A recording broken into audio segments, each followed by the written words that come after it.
A very warm good morning to everyone.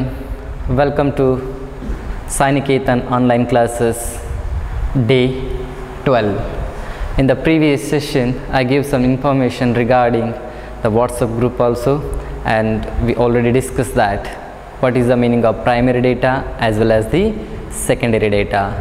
Today's class we are going to start what is the meaning of survey, what is the meaning of census, because in the previous session under the survey we have the two types of survey, one is a census, one is a sample survey. So ಈಗಾಗಲೇ day 11ರಲ್ಲಿ ನಾವು ಅಧ್ಯಯನ ಮಾಡಿದ ಹಾಗೆ ಪ್ರಾಥಮಿಕ ದತ್ತಾಂಶ ಅಂತಂದರೆ ಏನು ಮತ್ತು ಮಾಧ್ಯಮಿಕ ದತ್ತಾಂಶ ಅಂತಂದರೆ ಏನು, ಎರಡಕ್ಕಿರುವಂತಹ ವ್ಯತ್ಯಾಸಗಳೇನು ಮತ್ತು ಅವುಗಳನ್ನು ಹೇಗೆ ನಾವು ಸಂಗ್ರಹಣ ಮಾಡ್ತಾ ಇದ್ದೀವಿ ಅನ್ನೋದನ್ನು ಈಗಾಗಲೇ ನಾವು ಹಿಂದಿನ ತರಗತಿಯಲ್ಲಿ ಏನು ಮಾಡಿದ್ದೀವಿ, ಅಧ್ಯಯನ ಮಾಡಿದ್ದೀವಿ. ಇವತ್ತಿನ ತರಗತಿಯಲ್ಲಿ ನಿನ್ನೆ ನೋಡಿದ ಹಾಗೆ ಸಮೀಕ್ಷೆಯಲ್ಲಿ ನಮಗೆ ಎರಡು ಪ್ರಕಾರಗಳು ಬರ್ತಾ ಇದ್ದಾವೆ, ಒಂದು ಜನಗಣತಿ ಅಂತ ಹೇಳಿ, ಇನ್ನೊಂದು ಮಾದರಿ ಸಮೀಕ್ಷೆ ಅಂತ ಹೇಳಿ. ಇವತ್ತಿನ ತರಗತಿಯಲ್ಲಿ ಮೊದಲನೇದಾಗಿ ಸರ್ವೆ ಅಂತಂದರೆ ಏನು ಅನ್ನೋದನ್ನು ನೋಡೋಣ. So we have the two types of survey, right? One is a census and one is a so basically what is the meaning of survey? ಸಮೀಕ್ಷೆ ಅಂತಂದರೆ ಏನು? Survey is nothing but it's a collecting or gathering the information from individuals.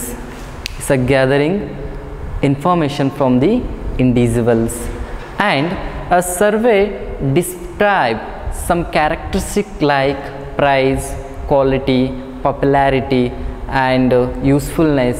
These kind of characteristics will be described by the survey. ಸಮೀಕ್ಷೆ ಅಂತಂದರೆ ಬೇರೆ ಏನೂ ಅಲ್ಲ, ಒಬ್ಬ ವ್ಯಕ್ತಿಯಿಂದ ಏನು ಮಾಡುವಂಥದ್ದು, ಮಾಹಿತಿಯನ್ನು ಕಲೆ ಹಾಕುವಂಥದ್ದು. ಮತ್ತು ಈ ಒಂದು ಸಮೀಕ್ಷೆ ಏನನ್ನು, ಯಾವ ತರಹದ ಗುಣಲಕ್ಷಣಗಳನ್ನು ನಮಗೆ ಹೇಳ್ಕೊಡ್ತಾ ಇತ್ತಂತಂದರೆ ಗುಣಮಟ್ಟ ಆಗಿರಬಹುದು, ಅಥವಾ ಅವರ ಮಹತ್ವ ಆಗಿರಬಹುದು, ಅಥವಾ ಅವರ ಪ್ರಸಿದ್ಧತೆಯನ್ನು ಹೇಳುವಂಥದ್ದಾಗಿರ್ಬೋದು, ಬೆಲೆ ಆಗಿರಬಹುದು. ಈ ರೀತಿಯಾಗಿ ಅನೇಕ ಗುಣಲಕ್ಷಣಗಳ ಬಗ್ಗೆ ಯಾವುದು ಅಧ್ಯಯನ ಮಾಡ್ತಾ ಇದೆ? ಸರ್ವೆ ಅಧ್ಯಯನ ಮಾಡ್ತಾ ಇದೆ. It's describes like some qualities, some characteristic like quality, price and popularity, etc. These are the characteristics described by the your survey. Under this survey we have two types. So ಸಮೀಕ್ಷೆ ಅಂತಂದರೆ ಗುಣಮಟ್ಟದ ಬಗ್ಗೆ, ಬೆಲೆಯ ಬಗ್ಗೆ ಮತ್ತು ಮಹತ್ವದ ಬಗ್ಗೆ ಏನು ಮಾಡುತ್ತೆ, ಈ ರೀತಿಯಾಗಿ ಅನೇಕ ಒಂದು ವಿಚಾರಗಳ ಬಗ್ಗೆ ಏನು ಮಾಡುತ್ತೆ ಸಮೀಕ್ಷೆ ಅನ್ನೋದು ನಮಗೆ ತಿಳಿಸ್ಕೊಡುತ್ತೆ. Under the survey we have the according to the area we have the two types of survey. One is a census, second one is a sample survey. So ನಮಗೆ ಎರಡು ವಿಧಾನಗಳು ಬರ್ತಾ ಇದ್ದಾವೆ. ಯಾವುದರಲ್ಲಿ? ಸಮೀಕ್ಷೆಯಲ್ಲಿ. ಮೊದಲನೇದಾಗಿ ಜನಗಣತಿ, ಎರಡನೇದಾಗಿ ಬರುವಂಥದ್ದು ಮಾದರಿ ಸಮೀಕ್ಷೆ. ಸೊ ಮೊದಲನೇದಾಗಿ ಏನು ನೋಡೋಣ ನಾವು? ಜನಗಣತಿ ಅಂತಂತಂದರೆ ಏನು, ಅಥವಾ ಸ್ಯಾಂಪಲ್ ಆರ್ ಕಂಪ್ಲೀಟ್ ಎನ್ಯುಮರೇಷನ್ ಅಂತನಾದರೂ ಕೂಡ ಕರೀಬೋದು. ಅದಕ್ಕೆ ಸೆನ್ಸಸ್ ಅಥವಾ ಕಂಪ್ಲೀಟ್ ಎನ್ಯುಮರೇಷನ್ ಅಂತನಾದರೂ ಕೂಡ ಏನು ಮಾಡ್ತಾ ಇದ್ದಾರೆ, ಅವರು ಕರೀತಾ ಇದ್ದಾರೆ. ಸೊ ಹಾಗಿದ್ರೆ ಸೆನ್ಸಸ್ ಅಂತಂದರೆ ಏನು? A census or survey which include every element, that is very important, it includes every element. It includes every element of the population.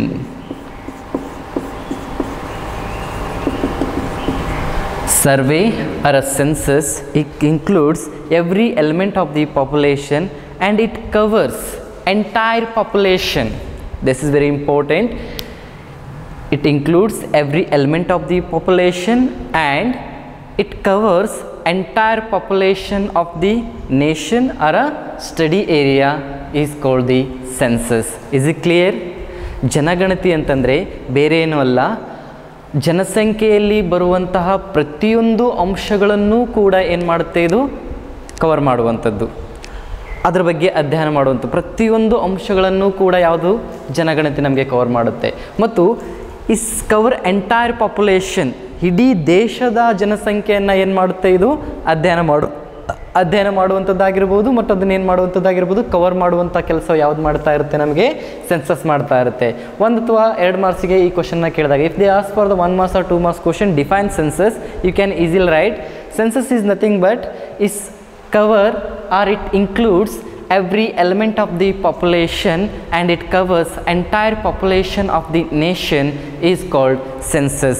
ಜನಗಣತಿ ಅಂತಂದರೆ ಬೇರೆ ಏನಲ್ಲ, ದೇಶದ ಎಲ್ಲ ಜನರನ್ನು ಕೂಡ ಇದೇನಾಗಿರುತ್ತೆ ಒಳಗೊಂಡಿರುತ್ತೆ ಮತ್ತು ದೇಶದ ಪ್ರತಿಯೊಂದು ಅಂಶಗಳ ಬಗ್ಗೆ ಏನು ಮಾಡುತ್ತೆ ಇದು ಅಧ್ಯಯನ ಮಾಡುತ್ತದೆ.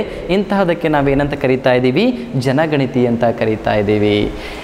And in India every 10 years we are carried out census. This is a very important 1 marks question for your competitive exam purpose also, for your annual examination purpose also. They will ask question like the census carried out in India dash years. ಎಷ್ಟು ವರ್ಷಕ್ಕೊಮ್ಮೆ ಭಾರತದಲ್ಲಿ ಜನಗಣತಿಯನ್ನು ನಾವು ಮಾಡ್ತಾ ಇದ್ದೀವಿ ಅಂತ ಹೇಳಿ 1 ಅಂಕದ ಪ್ರಶ್ನೆ ಕೇಳಿದಾಗ every 10 years we are carried. Every 10 years we are carried out Indian census. ಪ್ರತಿ 10 ವರ್ಷಕ್ಕೊಮ್ಮೆ ಭಾರತದಲ್ಲಿ ನಾವೇನು ಮಾಡ್ತಾ ಇದ್ದೀವಿ ರೀ ಜನಗಣತಿಯನ್ನು ಏನು ಮಾಡ್ತಾ ಇದ್ದೀವಿ ಅಧ್ಯಯನ ಮಾಡ್ತಾ ಇದ್ದೀವಿ. So our last census is carried out in the last census is carried out in 2011. According to the 2011 data, Indian population is 121 crore. The next population, just add 10 years to 2011, it will 2021. Our next census, that will be the approximately maybe is a 140 crore or 142 crore or whatever it will, we will know that. So ಪ್ರತಿ 10 ವರ್ಷಕ್ಕೊಮ್ಮೆ ಜನಗಣತಿಯನ್ನು ಮಾಡ್ತಾ ಇದ್ದಾರೆ.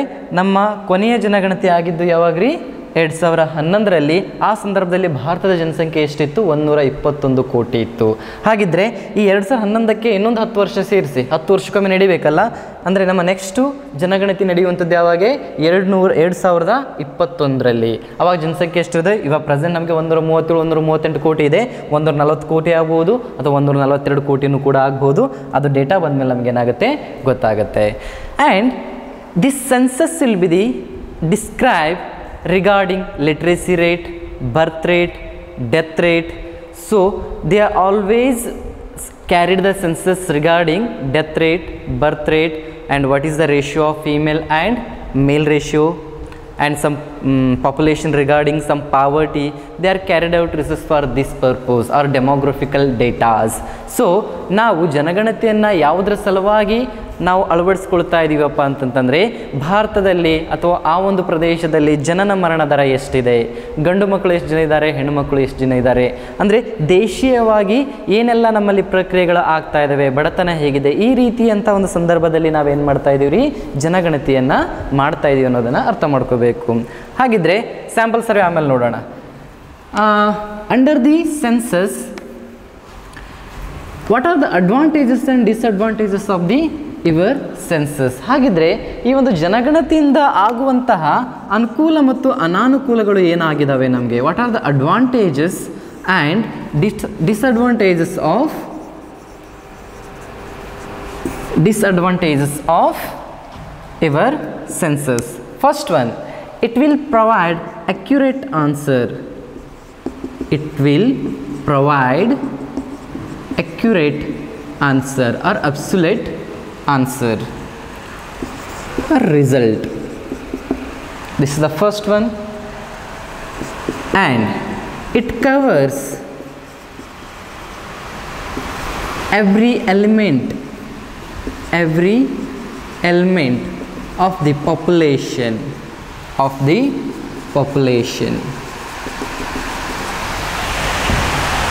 Advantages ಅಲ್ಲಿ ಏನು ಹೇಳ್ತಾ ಇದ್ದಾರೆ, ಏನೆಲ್ಲ ಅನುಕೂಲಗಳಿದ್ದಾವಂತ ಜನಗಣತಿಯಿಂದ, ಏನೆಲ್ಲ ಅನಾನುಕೂಲಗಳಿದ್ದಾವಂತ ಹೇಳಿ ನೋಡುವಂಥ ಸಂದರ್ಭದಲ್ಲಿ ಈ ಒಂದು ಜನಗಣತಿಯಿಂದ ಆಗುವಂಥ ಅನುಕೂಲಗಳು, ಇದು ಏನು ಮಾಡುತ್ತೆ, ಜನಗಣತಿ ನಮಗೆ ಬೇಕಾದಂತಹ ನಿರ್ದಿಷ್ಟವಾದ ಉತ್ತರವನ್ನು ಅಥವಾ ನಿರ್ದಿಷ್ಟವಾದ ಅಕ್ಯುರೇಟ್ ಫಲಿತಾಂಶವನ್ನು ಇದೇನು ಮಾಡ್ತಾ ಇದೆ, ಕೊಡ್ತಾ ಇದೆ.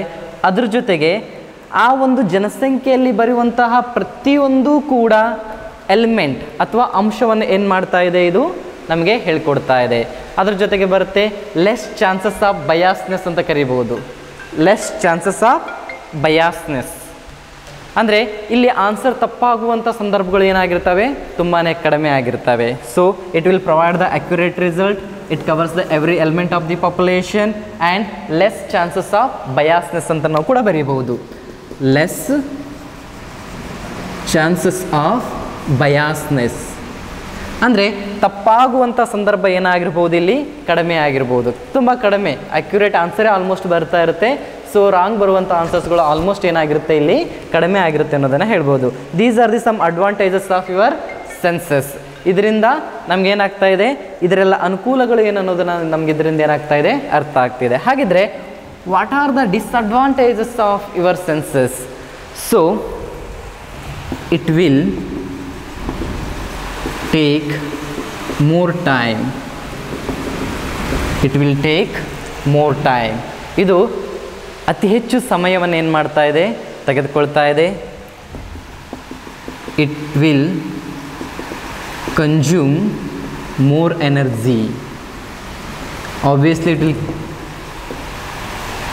more energy. It will consume more energy. And for survey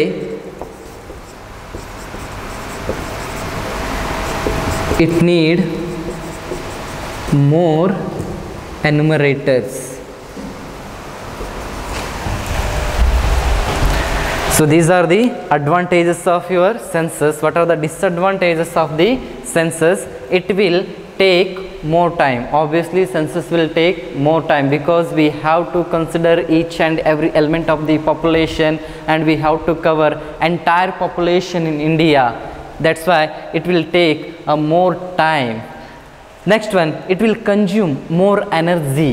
Obviously it will consume more energy because here I have to be investigate, I have to be ask questions to the many people, each and every one of the population, so that it will consume more energy. Third one is for survey it need more enumerators. Enumerators means who are asking questions, are gathering information from the respondent, and those data will send to the investigators. For the survey we need huge number of enumerators. So in the India, when the census will come, we are used some Anganwadi teachers and primary teachers as a enumerators. Is it clear?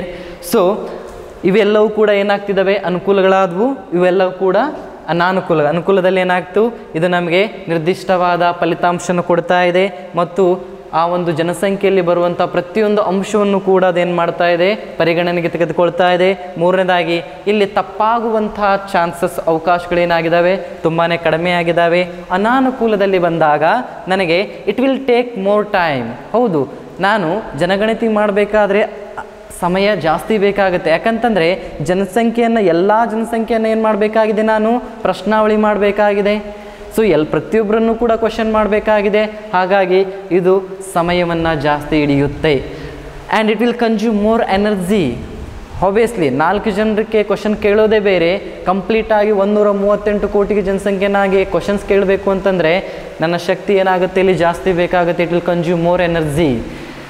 And for survey it need more enumerators. ಅಂದರೆ ಇಲ್ಲಿ ಗಣತಿದಾರರ ಸಂಖ್ಯೆ ಹೆಚ್ಚಿಗೆ ಬೇಕಾಗುತ್ತೆ ನಮಗೆ. ನೋಡಿ, ಜನಗಣತಿ ಬಂತು ಅಂತಂತಂದರೆ ನಾವು ಅಂಗನವಾಡಿ ಟೀಚರ್ಸನ್ನು ಯೂಸ್ ಮಾಡ್ಕೋತೀವಿ, ಪ್ರೈಮರಿ ಸ್ಕೂಲ್ ಟೀಚರ್ಸನ್ನು ಯೂಸ್ ಮಾಡ್ಕೋತೀವಿ, ಸಮ್ಟೈಮ್ಸ್ ಹೈಸ್ಕೂಲ್ ಟೀಚರ್ಸನ್ನು ಯೂಸ್ ಮಾಡ್ಕೋತೀವಿ.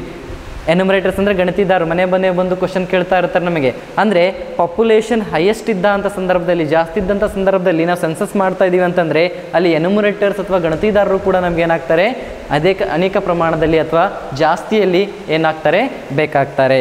ಸೊ ಇವುಗಳನ್ನು ನೀವು ಬರ್ಕೋಬೋದು ಅಥವಾ ಸ್ಕ್ರೀನ್ಶಾಟ್ ತೊಗೊಳ್ರಿ. 1-2 ಸೆಕೆಂಡ್ಸಲ್ಲಿ ಸ್ಕ್ರೀನ್ಶಾಟ್ ತೊಗೊಂಡು ಆಮೇಲೆ ನೀವು ಏನು ಮಾಡ್ಬೋದು, ಅದನ್ನು ನೋಟ್ಸನ್ನು ತೊಗೋಬಹುದು. ಸೊ ಇದಾದಮೇಲೆ ನಾವು ಏನು ಅಧ್ಯಯನ ಮಾಡಬೇಕಪ್ಪ ಅಂತಂದರೆ the second one is a sample survey. Just take a screenshot or view button, note down. Okay, so next concept is very important. The second type of survey is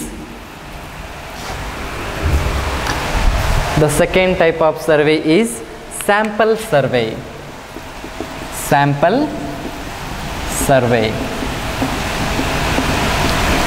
ಮಾದರಿ ಸಮೀಕ್ಷೆ.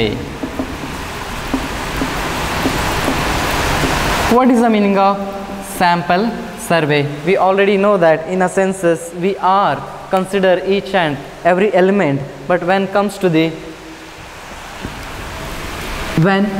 the sample survey, we are only selected representative, or we are take some samples from the population and they are represented, a whole population is called the sample survey. ಮಾದರಿ ಸಮೀಕ್ಷೆ ಅಂತಂದರೆ ಆ ಜನಸಂಖ್ಯೆಯಲ್ಲೇ ಏನು ಮಾಡುವಂಥದ್ದು, ಕೆಲವರನ್ನು ಆಯ್ಕೆ ಮಾಡಿಕೊಳ್ಳುವಂಥದ್ದು, ಕೆಲವು ರಿಪ್ರೆಸೆಂಟೇಟಿವ್ಗಳನ್ನು ಅಥವಾ ಹೆಡ್ಗಳನ್ನು ಏನು ಮಾಡುವಂಥದ್ದು, ಆಯ್ಕೆ ಮಾಡಿಕೊಳ್ಳುವಂಥದ್ದು. ಅದಕ್ಕೆ ನಾವೇನಂತ ಕರೀತಾ ಇದ್ದೀವಿ ರೀ, ಮಾದರಿ ಸಮೀಕ್ಷೆ ಅಂತ ಕರೀತಾ ಇದ್ದೀವಿ. Here the one sample survey, in this they are selected some samples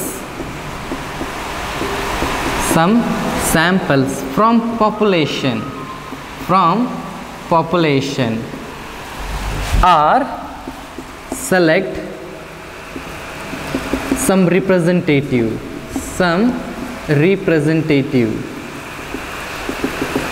is called sample survey. ಮಾದರಿ ಸಮೀಕ್ಷೆ ಅಂತಂತಂದರೆ ಜನಸಂಖ್ಯೆಯಿಂದನೇ ಕೆಲವರನ್ನು ಅಥವಾ ಕೆಲವು ಯೂನಿಟ್ಗಳನ್ನು ಅಥವಾ ಘಟಕಗಳನ್ನು ಏನು ಮಾಡುವಂಥದ್ದು, ನಾವು ತೆಗೆದುಕೊಂಡು ಅವುಗಳನ್ನೇ ಏನು ಮಾಡುವಂಥದ್ದು, ಸಮ್ ರಿಪ್ರೆಸೆಂಟೇಟಿವ್, ಅವುಗಳನ್ನು ಹೆಡ್ ಮಾಡುವಂಥದ್ದು. ಅವಕ್ಕೆ ನಾವೇನಂತ ಕರಿತಾ ಇದ್ದೀವಿ ರೀ, ಮಾದರಿ ಸಮೀಕ್ಷೆ ಅಂತ ಕರಿತಾ ಇದ್ದೀವಿ. And this representative are represent the whole population. These are represent entire population. ನೀವು ಯಾರನ್ನು ಸೆಲೆಕ್ಟ್ ಮಾಡಿರ್ತೀರಲ್ಲ ಅವ್ರು ಏನು ಮಾಡ್ತಾರೆ, ಉಳಿದ ಜನಸಂಖ್ಯೆಯನ್ನು ಏನು ಮಾಡ್ತಿರ್ತಾರೆ, ಅವರು ಅವಲಂಬನೆ ಮಾಡ್ಕೋತಾ ಇರ್ತಾರೆ ಅಥವಾ ರಿಪ್ರೆಸೆಂಟ್ ಮಾಡ್ತಾ ಇರ್ತಾರೆ, ಅವರನ್ನು ಪ್ರತಿನಿಧಿಸ್ತಾ ಇರ್ತಾರೆ ಅನ್ನೋದನ್ನು ನಾವೇನು ಮಾಡ್ಕೋಬೇಕು, ಇಲ್ಲಿ ಅರ್ಥ ಮಾಡ್ಕೋಬೇಕು. ಸೊ ಮಾದರಿ ಸಮೀಕ್ಷೆ ಅನ್ನೋದು ಬೇರೆ ಏನಲ್ಲ, ಇದು ಯಾವುದರಿಂದ ಬರುವಂಥದ್ದು, ಜನಸಂಖ್ಯೆ ಅಥವಾ ಜನಗಣತಿ. ಫಾರ್ ಎಕ್ಸಾಂಪಲ್ 138 ಕೋಟಿ ಇದೆ, 138 ಕೋಟಿ ಜನಸಂಖ್ಯೆಯನ್ನು ನನಗೆ ಸರ್ವೆ ಮಾಡಲಿಕ್ಕೆ ಟೈಮ್ ಇಲ್ಲ, ಎನರ್ಜಿ ಕೂಡ ಇಲ್ಲ. ಅಂಥ ಸಂದರ್ಭದಲ್ಲಿ ಕೇವಲ ಒಂದು 10,000 ಜನರನ್ನು ಅಥವಾ ಕೇವಲ 1000 ಜನರನ್ನು ನಾನೇನು ಮಾಡ್ತೀನಿ, ಸ್ಯಾಂಪಲ್ ಆಗಿ ಹೊರಗಡೆ ತಗೊಳ್ತೀನಿ. ಆ ಸ್ಯಾಂಪಲಲ್ಲೇ ಕೆಲವರನ್ನು ರಿಪ್ರೆಸೆಂಟೇಟಿವ್ ಆಗಿ ತಗೊಳ್ತೀನಿ. For example, is the best example for your sample survey. For example, your class strength is 100. Okay, but I don't have time and that much energy also for each and every one. The question here will be very big. My question is very big. That's why I will take only 5 people from your class. Then I will ask few questions to those people.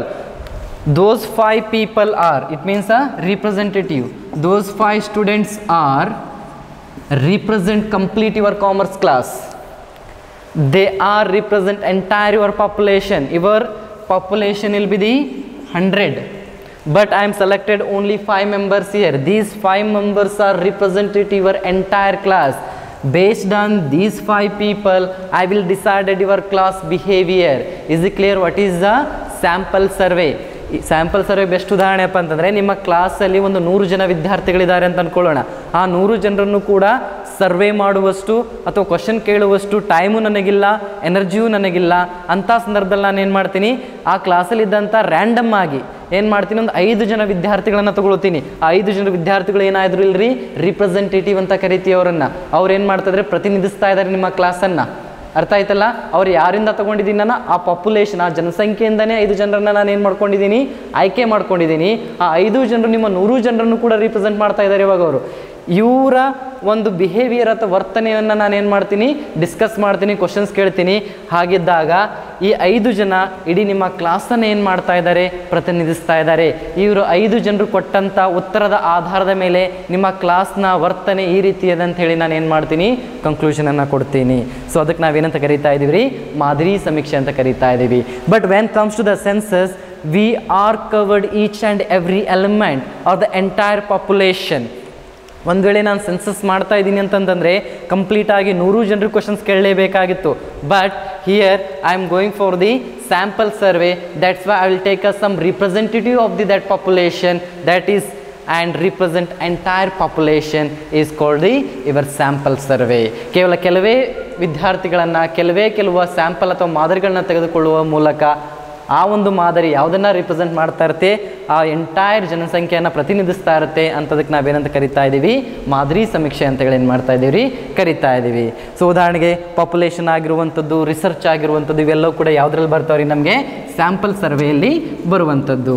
So what are the advantages and disadvantages of again this sample survey? Because we already discussed that what are the advantages and disadvantages of this census. Here what are the advantages and disadvantages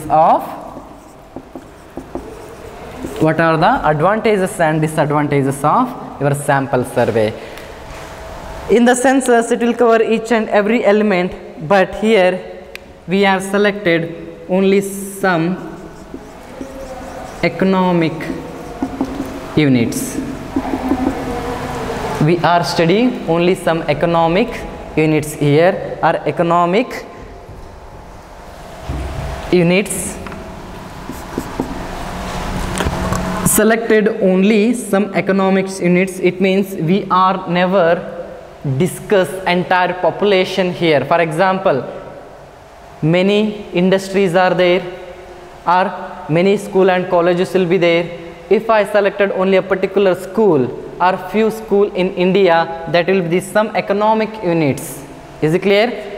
Thousands or lakhs together school and colleges will be there or in India, but I only selected 10 or 50 schools in India. That will only some economic units will be represented by the sample survey. Second one is not time consuming. It will take less time. Obviously it will take less time because we are not going to study entire population here, and we are not covered each and every element here, because we are only selected few representative or few samples from the population. That's why it will take a less time compared to the census. It will take a less time, also less energy. No problem. Is it clear? But in a census it will take more time as well as the more energy. Less. Third one is a less effort required. Less effort required. Because here we are study only small portion of the population. That's why it will require a less effort or less energy, less enumerators compared to the census. These are the advantages of your sample survey. So ಮಾದರಿ ಸಮೀಕ್ಷೆಯ ಅನುಕೂಲಗಳು ಅಂತ ಏನು ಅಂತ ಹೇಳಿದ ಸಂದರ್ಭದಲ್ಲಿ ಮೊದಲನೇದಾಗಿ ಆರ್ಥಿಕತೆಯಲ್ಲಿ ಬರುವಂತಹ ಕೆಲವು ಘಟಕಗಳನ್ನು ಮಾತ್ರ ಏನು ಮಾಡ್ತೀವಿ, ನಾವಿಲ್ಲಿ ಅಧ್ಯಯನಕ್ಕೆ ತೆಗೆದುಕೊಳ್ತೀವಿ. ಆರ್ಥಿಕತೆಯಲ್ಲಿ ಬರುವಂತಹ ಕೆಲವು ಘಟಕಗಳನ್ನು ಮಾತ್ರ ಏನು ಮಾಡುವಂಥದ್ದು ಇಲ್ಲಿ ತೆಗೆದುಕೊಳ್ತಾ ಇದ್ದೀವಿ. ಹಾಗಾಗಿ ಇದು ನಮ್ಗೆ ಏನಾಗುತ್ತೆ, ಹೆಲ್ಪ್ ಆಗುವಂಥದ್ದು. ಎರಡನೇದಾಗಿ ನಾಟ್ ಟೈಮ್ ಕನ್ಸ್ಯೂಮಿಂಗ್ ಅಂತ ಬರಿತಾ ಇದ್ದೀನಿ, ಅಂದರೆ ಇಲ್ಲಿ ಅತಿ ಹೆಚ್ಚು ಸಮಯದ ಬಳಕೆ ಆಗುವುದಿಲ್ಲ. ಕಡಿಮೆ ಸಮಯ ಇದ್ದರೂ ಕೂಡ ನಾವೇನು ಮಾಡ್ಬೋದಾಗಿದೆ, ಮಾದರಿ ಸಮೀಕ್ಷೆಯನ್ನು ಮಾಡಬಹುದಾಗಿದೆ. ಯಾಕಂತಂದರೆ ಇಲ್ಲಿ ಪ್ರತಿಯೊಬ್ಬರನ್ನೂ ಕೂಡ ಪ್ರಶ್ನೆ ಕೇಳುವಂಥ ಅಗತ್ಯ ಇಲ್ಲ, ಪ್ರತಿಯೊಬ್ಬರನ್ನೂ ಕೂಡ ನಾನು ಮಾಹಿತಿಯನ್ನು ಕಲೆ ಹಾಕುವಂಥ ಅಗತ್ಯ ನನಗಿಲ್ಲ. ಏನು ನಾನು ರಿಪ್ರೆಸೆಂಟೇಟಿವ್ ತೊಗೊಂಡಿರ್ತೀನೋ, ಯಾರನ್ನು ನಾನು ಆಯ್ಕೆ ಮಾಡ್ಕೊಂಡಿರ್ತೀನೋ ಅವ್ರಿಗೆ ಕ್ವಶನ್ಸನ್ನು ಕೇಳಿಬಿಟ್ರೆ ನನಗೆ ಸಾಕಾಗ್ಬಿಡುತ್ತೆ. ಹಾಗಾಗಿ ಅದಕ್ಕೆ ಕಡಿಮೆ ಸಮಯ ನಮಗೆ ಬೇಕಾಗುವಂಥದ್ದು. Less effort required. ಯಾಕಂದರೆ ಇಲ್ಲಿ ಪ್ರದೇಶ ಚಿಕ್ಕದಾಗಿರುವುದರಿಂದ, ನನ್ನ ಏರಿಯಾ ಚಿಕ್ಕದಾಗಿರುವುದರಿಂದ ಇಲ್ಲಿ ನನಗೆ ಶಕ್ತಿ ಕೂಡ ಕಡಿಮೆ ಬೇಕಾಗುತ್ತೆ, ಮತ್ತು ಎಫರ್ಟ್ ಕೂಡ, ನಾನು ಶ್ರಮ ಕೂಡ ಏನಾಗಬೇಕಾಗುತ್ತೆ, ಕಡಿಮೆ ಹಾಕಿದರೆ ಸಾಕಾಗುತ್ತೆ. ಇವೆಲ್ಲವೂ ಕೂಡ ಯಾವುದ್ರಲ್ಲಿ ಬರ್ತಾ ಇದೆ, ನಮಗೆ ಅಡ್ವಾಂಟೇಜಸಲ್ಲಿ ಬರ್ತಾ ಇದ್ದಾವೆ. ಡಿಸ್ಅಡ್ವಾಂಟೇಜಸ್ ಅಲ್ಲಿ ಏನು ಬರ್ತಾ ಇದೆ, what are the points of disadvantages? The first one is only less portion is covered, or less or small portion, only small portion is covered. Because India is the biggest country or demographical country, in India only I covered Karnataka only, that is called sample survey. your entire population, entire class strength is 100, only I selected the 5 people, that is a small portion is covered. It may be a result will be the maybe abnormal also, sometimes it correct also, incorrect also, because what will happen, maybe those 5 what I selected, those representative are good, okay, definitely it will class behavioral also good. If those people are bad, definitely your course behavior is a bad only. Because of those 5 represent only, your class behavior will be the bad. So ಮೊದಲೇ ಒಂದು ಅನಾನುಕೂಲ ಏನು ಬರ್ತಾ ಇದೆ ಅಂತಂದರೆ, ಇಲ್ಲಿ ಒಂದು ಚಿಕ್ಕದಾದ ಪ್ರದೇಶವನ್ನು ನಾವೇನು ಮಾಡ್ಕೋತಾ ಇದ್ದೀವಿ, ಆಯ್ಕೆ ಮಾಡ್ಕೊಳ್ಳೋದ್ರಿಂದ ಅಲ್ಲಿ ಬರುವಂತಹ ಫಲಿತಾಂಶ ಸತ್ಯವೂ ಆಗಿರ್ಬೋದು, ಸುಳ್ಳು ಕೂಡ ಆಗಿರ್ಬೋದು. ಏನಾಗುತ್ತೆ ಅಂತಂದರೆ, ನಿಮ್ಮ ಕ್ಲಾಸ್ ಸ್ಟ್ರೆಂತು 100 ಇದೆ, ಆ 100ರಲ್ಲಿ ಕೇವಲ 5 ಜನರನ್ನು ಆಯ್ಕೆ ಮಾಡಿಕೊಂಡು ನಾನು ಏನು ಮಾಡ್ತಾ ಇದ್ದೀನಿ ರೀ, ಡಿಸ್ಕಸ್ ಮಾಡ್ತಾ ಇದ್ದೀನಿ ಅಂತಂದರೆ, ಆ 5 ಜನರು ಒಳ್ಳೆಯವರಾಗಿತ್ತಂದರೆ ನಿಮ್ಮ ಕ್ಲಾಸ್ ಬಿಹೇವಿಯರ್ ಒಳ್ಳೆಯವರು ಅಂತ ಹೇಳ್ಬೋದು. ಆ 5 ಜನರು ಕೆಟ್ಟವರಾಗಿದ್ದರು ಅಂತಂದರೆ ನಿಮ್ಮ ಕ್ಲಾಸ್ ಕೆಟ್ಟವರಾಗುತ್ತೆ. ಆ 5 ಜನರ ಸಲುವಾಗಿ ಉಳಿದ 95 ಮೆಂಬರ್ಸ್ ಕೂಡ ಏನಾಗ್ಬಿಡ್ತಾರೆ, ಅಲ್ಲಿ ಕೆಟ್ಟವರಾಗ್ಬಿಡ್ತಾರೆ. ಹಾಗಾಗಿ ಇಲ್ಲಿ ಏನಾಗುತ್ತೆ, ಬರುವಂಥ ಆನ್ಸರ್ಸ್ ಇನ್ಎಕ್ಯುರೇಟ್ ಆಗಿರ್ಬೋದು ಅಥವಾ ತಪ್ಪಾಗಿರ್ಬೋದು. ಇನ್ನೇನು ಡಿಸ್ಅಡ್ವಾನ್ಸ್ ಬರುತ್ತೆ ಅಂತಂತಂದರೆ, samples are very less, it will create chances to biasness. It will create chances to ಬಯಾಸ್ನೆಸ್.